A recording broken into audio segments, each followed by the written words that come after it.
Hello नमस्कार। तर GS पटेली स्टुडिओच्या आजच्या व्हिडिओमध्ये तुमच्या सर्वांचं खूप खूप स्वागत आहे।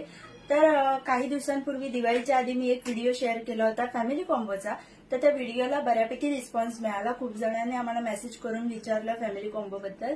त्यातल्या काही जणांनी ऑर्डर सुद्धा बुक केल्या आमच्याकडे। तर इतका छान रिस्पॉन्स दिल्याबद्दल सर्वात आधी तुमच्या सर्वांचे खूप खूप आभार। तर असाच रिस्पॉन्स देत राहा। आणि त्याचसाठी आम्ही विचार केला की दरवेळेला आम्ही जे जे फॅमिली कॉम्बो तयार करणार आहोत तर त्या फॅमिली कॉम्बोचा प्रिव्ह्यू देणारा एक व्हिडिओ तुमच्यासोबत शेअर करू। तर त्यासाठीच आज एक नवीन फॅमिली कॉम्बो आम्ही तयार केला आहे। तर त्यासाठीच मी आजचा हा व्हिडिओ करते की या फॅमिली कॉम्बोचा तुम्हाला प्रिव्ह्यू देता येईल म्हणून। तर हा फॅमिली कॉम्बो जो आहे तो नेमिंग सेरेमनीसाठी तयार केलेला आहे। आणि त्यांचं जे फंक्शन आहे नेमिंग सेरेमनीचं ते पुढच्या महिन्यात म्हणजे नोव्हेंबरमध्ये आहे। आता ऑक्टोबर महिना सुरू आहे आणि त्यांनी आम्हाला ऑर्डर गेल्या महिन्यात सप्टेंबरमध्ये दिली होती। तर कसं असतं ज्या वेळेला कस्टमर आम्हाला जास्त मोठ्या टाइम स्पॅन वरती ऑर्डर देतात तर त्यावेळेला आम्हाला इथे कस्टमायझेशन करणं, कस्टमर सोबत कोऑर्डिनेशन करणं आणि तो फॅमिली कॉम्बो तयार करणं खूप इझी जातं। आणि ज्या वेळेला खूप कमी वेळ दिला जातो की काही जण म्हणतात की 4-5 दिवसात आम्हाला करून मिळेल का, तर 4-5 दिवसात करून देताना तुम्हालाही व्यवस्थित आम्हाला तुमच्याशी व्यवस्थित कम्युनिकेट करता येत नाही किंवा मग त्यामध्ये काही ना काहीतरी प्रॉब्लेम येऊ शकतो, इश्यूज येऊ शकतात कोऑर्डिनेशनच्या प्रॉब्लेममुळे। आणि तो फॅमिली कॉम्बो मध्ये म्हणजे व्यवस्थित आपल्याला तो तयार करता येत नाही जसं की आपल्याला हवा असतो अगदी तसा। जेव्हा जास्त वेळ असतो तेव्हा आपण अजून चांगले चांगले नवीन नवीन पॅटर्न्स डिस्कस करून जसं हवं तसं कस्टमायझेशन आपल्याला करता येतं। तर त्यामुळे शक्यतो आम्ही सांगतो की 1 आठवडा ते 15 दिवस या टाइम स्पॅन वरतीच ऑर्डर बुक करा फॅमिली कॉम्बोजची तरी। कारण की जर 15 दिवस ते 1 आठवड्याचा जर वेळ मिळाला तर व्यवस्थित फॅमिली कॉम्बोला आपल्याला वेळ देता येतो त्यामुळे। तर आता मी वेळ न घालवता हा फॅमिली कॉम्बो तुम्हाला दाखवायला सुरुवात करते। तर सर्वात आधी न्यूबॉर्न बेबी बॉयचं हे जॅकेट आहे। त्या बॉयची नेमिंग सेरेमनी आहे त्याच्यासाठी हे जॅकेट तयार केलेलं आहे। तर अशी सेम साडी आहे त्याच्या मम्माची। तर त्याच साडीचं जॅकेट येणार आहे। जेव्हा पण आम्ही फॅमिली कॉम्बो तयार करतो तर सेम साडीचं मुलासाठी जॅकेट तयार करतो। त्यानंतर कुर्ता जो आहे तो व्हाईट कलर मध्ये तयार केलाय। जर जॅकेट साडीतलं आहे आणि साडीतला जर कुर्ता बनवला तर ते मॅचिंग दिसतं आणि ते चांगलं सुद्धा नाही दिसत। तर त्याच्यावर व्हाईट किंवा ऑफ व्हाईट आणि गोल्डन हे कलर तर सगळ्यावरतीच जातात। तर त्यामुळे ह्या कलरचे कुर्ते घेतात शक्यतो। आणि जेव्हा न्यूबॉर्न बेबीसाठी किंवा नेमिंग सेरेमनीसाठी आउटफिट्स घेतात लहान मुलांचे तेव्हा आम्ही त्यांना सांगतो की ओपन स्लिटवाला कुर्ता घ्या ना की बटन पट्टीवाला। तर बटन पट्टीवाला कुर्ता गळ्यातून घालायला लागतो तर मुलांना त्रास होऊ शकतो। तर लहान बाळांच्या व्यवस्थित त्यांना त्रास होऊ नये यासाठी त्यांच्या हिशोबाने हा कुर्ता तयार केलेला असतो। कारण की हा डायरेक्ट शर्ट सारखा घालता येतो त्याच्यामुळे बाळाला काही त्रास होत नाही।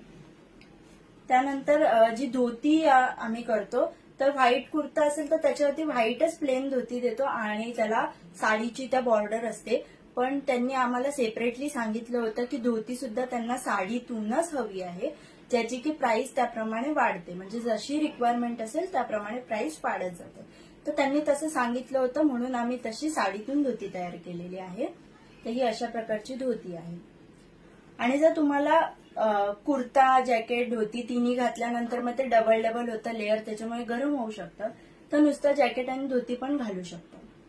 असं नाहीये की ही धोती साडीतली आहे म्हणून ही जॅकेटवर छान दिसते। व्हाईट धोती जरी असेल तरी त्याला साडीची बॉर्डर असते त्याच्यामुळे ती या जॅकेटवर तशीही छानच दिसणार आहे। तर मग ह्या आउटफिटमध्ये तुम्ही बदल करू शकता। नेक्स्ट कधी काही फंक्शन असेल तर त्यावेळेला तुम्ही असं करून सुद्धा घालू शकता। तर हे आहे बेबी बॉयचं। त्यानंतर प्लेन ऍक्सेसरीज घेतल्यात त्यांनी अशा प्रकारचे छोटे छोटे हँड मिटन्स आहेत। त्यानंतर हे आहेत छोटे बुटीज आणि टोपरा आहे फ्रीलवालं। त्यानंतर त्यांची जी साडी आहे त्यावर हा मॅचिंग ब्लाउज तयार केलाय। तर त्यांनी स्वतःसाठी ही खूप ट्रेंडिंग साडी, तुम्ही सर्वांनीच ही साडी बघितली असेल, खूपच ट्रेंडिंग आणि सुंदर अशी साडी आहे। याचं सॉफ्ट सिल्कची ही साडी आहे। याचं कापड सुद्धा खूप छान आहे पैठणीचं आणि याला खाली मोठी बॉर्डर येते तर लार्ज बॉर्डर साडी आम्ही याला म्हणतो। तर अशा प्रकारचा त्याचा पल्लू असतो आणि खाली त्याला टॅसल सुद्धा असतात। तर ही साडी त्यांनी चॉईस केली होती.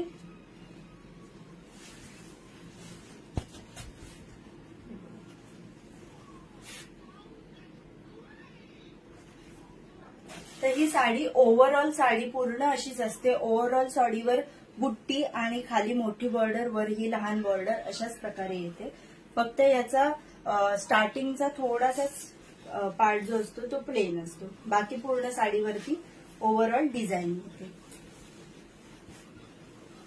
तर अशा प्रकारची ही साडी आणि त्यावर त्यांनी हा ब्लाउज, म्हणजे जशी ज्यांची रिक्वायरमेंट असेल त्या प्रकारे आम्ही बनवून देतो. तर त्यांनी आम्हाला सांगितलं होतं की साडीला फॉल पिको आणि ब्लाउज सुद्धा तुम्ही शिवून द्या. तर आम्ही तो शिवून दिलेला आहे. त्यासाठी त्यांनी स्वतःचं परफेक्ट मेजरमेंट आमच्याकडे दिलं होतं. तर त्यामुळे हा असा पॅटर्न सुद्धा त्यांनी स्वतः सिलेक्ट करून आम्हाला सांगितला होता. तर त्याप्रमाणे आम्ही फक्त ब्लाउज तयार केला.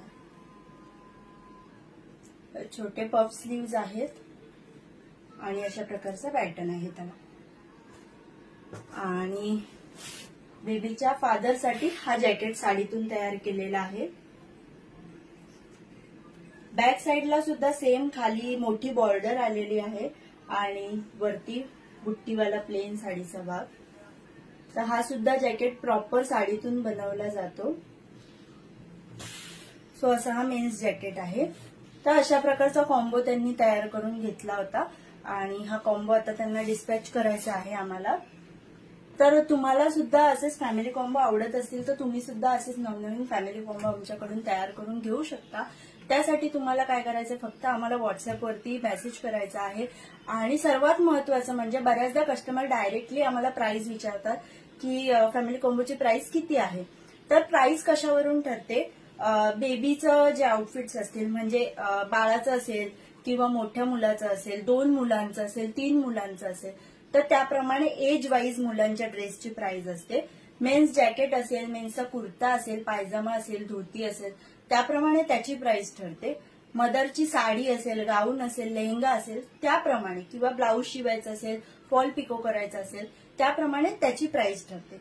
तर जेव्हा की तुम्हाला जर प्राइस हवी असेल फॅमिली कॉम्बोची, तर आम्हाला डिटेल तुमची जे काही डिटेल्स असतील की तुम्हाला काय काय हवंय, कोणाकोणासाठी हवंय, तर ते तुम्ही आम्हाला व्हॉट्सअपला जो नंबर डिस्क्रिप्शन बॉक्समध्ये दिलाय त्या नंबरवरती तुम्ही आम्हाला व्हॉट्सअप करा. त्या हिशोबाने आम्ही तुम्हाला त्या गोष्टींची प्राइस सांगू आणि तुम्हाला ती प्राइस समजेल. तर असा होता आजचा फॅमिली कॉम्बो. तुम्हाला फॅमिली कॉम्बो आवडला की नाही तुम्हाला कमेंटमध्ये नक्की कळवा. आणि लवकरच भेटूया एक नवीन फॅमिली कॉम्बो किंवा एखादा नवीन प्रोडक्टचा व्हिडिओ घेऊन तुमच्यासाठी येणारच आहोत. तोपर्यंत सर्वांना बाय बाय, धन्यवाद.